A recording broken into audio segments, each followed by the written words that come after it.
Hi everybody. So in today's video, I just wanted to give you a quick review of the different types of reactions that we've been going over. So hopefully this will kind of bring all the information together in one place, give us some practice doing them, and maybe clarify any confusion you might be having. Okay, so before I start talking about the types of reactions, I just want you to notice at the bottom of the slide, I've listed the diatomic atoms. So remember we talked about there are 7 gases that when they occur by themselves, they're always in 2. So you're always going to have H2, N2, O2. This is going to be helpful as we start doing our equations because you need to remember to include that subscript to make the chemical reactions work out. Okay? All right, so let's go and start going over our different types of reactions. So we've been going over 4 types. We've got the synthesis reactions. Sometimes these are known as combination. We've got decomposition reactions, basically the opposite of the first type. We've got our single replacement, also known as single displacement reactions, and our double replacement or double displacement reactions. Okay, so those are the 4 that we've been going over. There's actually a 5th category that are the combustion reactions. I'm not going to go over these on this video, but we will talk about them in the next video and the next lesson. So for now, I just want you to get really good at the first 4, and then we'll add in that 5th one, okay? All right, so as we go through these, I want you to think about you need to be able to identify each type. So if I give you a reaction, can you tell me which type it is? And then also, can you use this, if I just gave you the reactants, can you use these to predict what the products would be? All right, so those are the 2 important things that we're going to focus on. All right, so let's start with our first group of reactions, the synthesis reactions. So synthesis is putting together. So what we're going to do, here's an example. Carbon plus oxygen. Here's our diatomic oxygen. All right, so we're going to put those together and we get carbon dioxide. So you may have already kind of predicted that. And if we just wanted to come up with a general formula, we could say this is A plus B yields AB. So we're just combining those. So we've got 2 reactants giving us 1 product. Okay? All right, so here's an example of a synthesis reaction. So here we have some potassium metal. Remember, that's a shiny metal. And here's some chlorine gas in this glass container. We add them together, and clearly something's going on here. Do you remember your signs of chemical reactions from way back in the beginning of the year? So light, heat, precipitate being formed, bubbles being given off, if it explodes, right? Things like that are our signs that a chemical reaction is taking place. And then at the end, sure enough, we have something that looks completely different. We've given off, so we've combined these and we wound up with our potassium chloride solid. So it's basically a salt. All right, so here are some examples. What I want you to do is first pause the video and see if you can predict what the products are. So predict the products and then write the correct chemical formula for them. Okay, how did you do? So hopefully this wasn't too hard. So when you bring sodium and chlorine together, you get sodium chloride. Notice sodium is +1, chlorine is -1. If you look on the periodic table, sodium's in that first row, chlorine's all the way on the second to last row. All right, so that gives us a 1-to-1 relationship. All right, magnesium coming together with fluorine is going to give you magnesium fluoride. Here, magnesium's in that second column, so it has a +2 charge. So that means when we crisscross, we have to put our subscript 2 down here. Fluorine is also a halogen, so that's a -1. Okay? And then finally, we have aluminum fluoride. And here, aluminum, if you look on the periodic table, is +3. So that gives us AlF3. Okay? You may have to go back and review some of your ionic compounds if you're struggling with this, but we'll do some more practice as we go. All right, so now you've got the products. Can you balance them? So go ahead and pause again and see if you can balance the 3 equations. All right, so Hopefully you notice with sodium and chlorine, we had 2 chlorines over here, but just 1 over here. So we can sort of fix that by putting a 2 here. So now we've balanced our chloride, but now we've got 2 sodium and only 1 on the reactant side. So we have to add in a 2 over here. Okay. The second equation, we got lucky. We've got 1 magnesium, 2 fluorines, 2 fluorines. So it's already balanced. And then down here, notice we've got 3 fluorines in the product and 2 in the reactant. So go with that. Remember the 2-3 rule, try to reverse them. So let's put a 3 here. That gives us a total of 6 fluorines. And if we put a 2 here, that balances our fluorine, gives us 6 over here. But now we've got 2 aluminum, so we're going to come back and put a 2 in the beginning. All right, so hopefully you're getting the hang of balancing these equations. All right, let's look at our second type of reaction. So these are our decomposition reactions.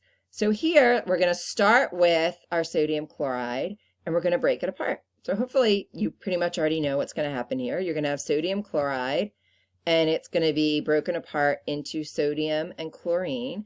Notice chlorine is actually going to be 2 here because this is one of our diatomic molecules.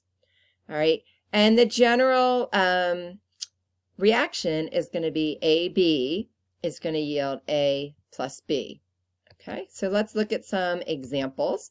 So here's our first one. We're going to take 2 mercury oxide. All right, and notice the name down there. It's mercury 2 oxide. Do you remember our stock system? So the 2 in Roman numerals means that that mercury has a 2 plus charge. Oxygen's a 2 minus charge. So that's why when they come together, it's just HGO because we reduce them to 1 to 1. All right, so we've got mercury oxide. We're going to heat it up. And that's going to basically cause the mercury and the oxygen to split apart. So the oxygen's actually going to boil off. Here's our diatomic oxygen. And then our mercury is this liquid metal that formed in the bottom of our test tube. All right, so here are 2 more examples. So do the same thing. Can you predict what the products are? And hopefully these aren't too bad. Just be careful about your subscripts. Okay, how did you do? Did you realize nickel and oxygen were going to separate? So nickel and then oxygen, remember, is diatomic. All right, and then the same thing with aluminum and oxygen. Okay, now go back and see if you can balance out our equations. All right, so how did you do? So here again, we have this 2-3 problem with the oxygen. So let's start off by putting a 2 in front of our reactant. So that gives us 6 oxygens. And if we put a 3 in front of this oxygen, it gives us 6 oxygens in the product. But now notice in the reactant, we're going to have 4 nickel. So that means we have to finish by putting 4 in front of our nickel on the product side. All right, so that's our balance. And hopefully you recognize that this is basically the same thing going on. So we're going to have the same balancing. All right. All right, our third type of reaction is single displacement. All right, so here is our example, zinc plus copper chloride. All right, so we're going to have our copper chloride and our zinc. So the zinc is basically going to knock the copper off. All right, and so we're going to wind up with zinc chloride and then copper on its own. All right, so the general formula, let me move myself out of the way, is now AB plus C, and then we're going to have AC plus B. Okay, so let's, one thing I wanted to mention. So remember from your worksheet, these metals can change their charge. So notice when we start out, the zinc, when it's by itself, is going to be neutral. But when you have zinc chloride, it's now a cation, and we've got 2 chlorines, so this is zinc plus 2. So it changed its charge. And the same thing in the opposite direction happened to copper. It went from plus 2, so in this case, the name would have been copper 2 chloride, all right? And then over here, the copper is neutral. So we refer to these as being oxidized and reduced, and therefore these are redox reactions or reduction oxidation reactions. That's all I'm going to say about it. We're not going to really do anything. If you take chemistry in college or you take AP Chem, you're going to spend a little bit more time analyzing how this happens, okay? All right, and so here's an example of our single replacement reaction. So let's take lithium and water in this case. So now it's the hydrogen that's going to get bumped off.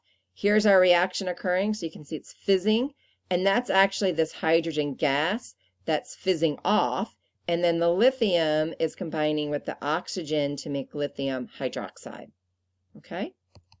All right, and here are some examples. Let's see, I'll move myself down here. So see if you can pause and figure out what the products are from these single replacement reactions. All right, how did you do? So hopefully these weren't too bad. You've got zinc and HCl, so again, you're going to knock the H off. All right, but now you have to recognize that that's diatomic. So you're going to have zinc chloride, and then hydrogen gas. All right, down here, sodium chloride plus fluorine. So chloride and the fluorine are both halogens. So in this case, the F is going to knock the chloride off, and you're going to wind up with sodium fluoride. All right, and these are 1 and 1, so you're good there. And then here's your chlorine gas. So again, diatomic. Okay, and then finally we have aluminum and copper nitrate. All right, and notice this copper is going to have a 2+ charge over here. All right, and so now it's going to be copper, and then remember our aluminum has a 3+ charge. So when aluminum combines with the nitrate, it's going to be AlNO3, 3. Did you get that? Did you remember to change it? Okay, now that we have the products, pause again and see if you can balance the equations. All right, so let's see how the balancing went. So for the first one, you needed to add a 2 in front of the HCl. For the second one, we're going to add our 2's to the NaCl and the NaF.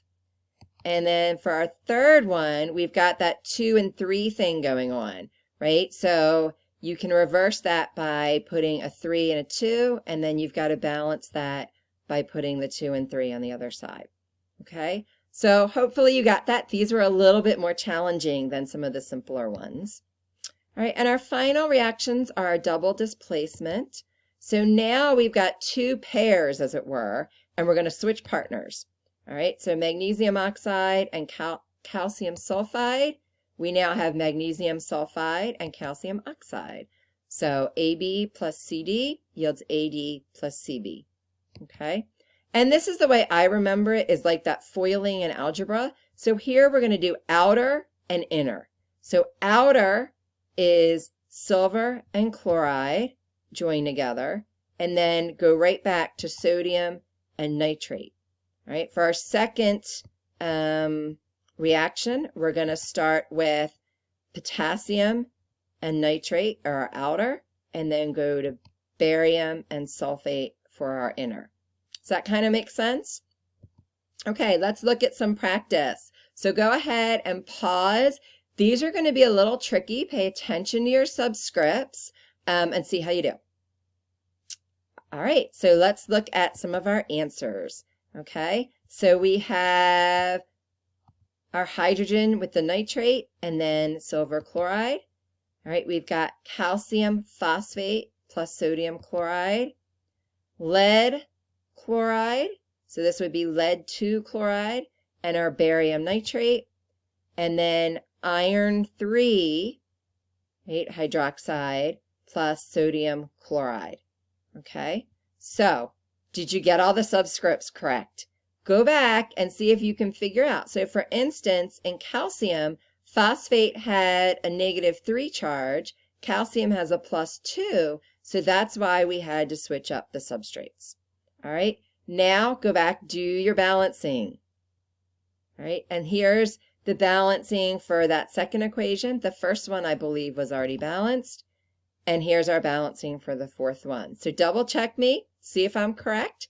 And that's it for our 4 types of chemical reactions. Hope you found that helpful.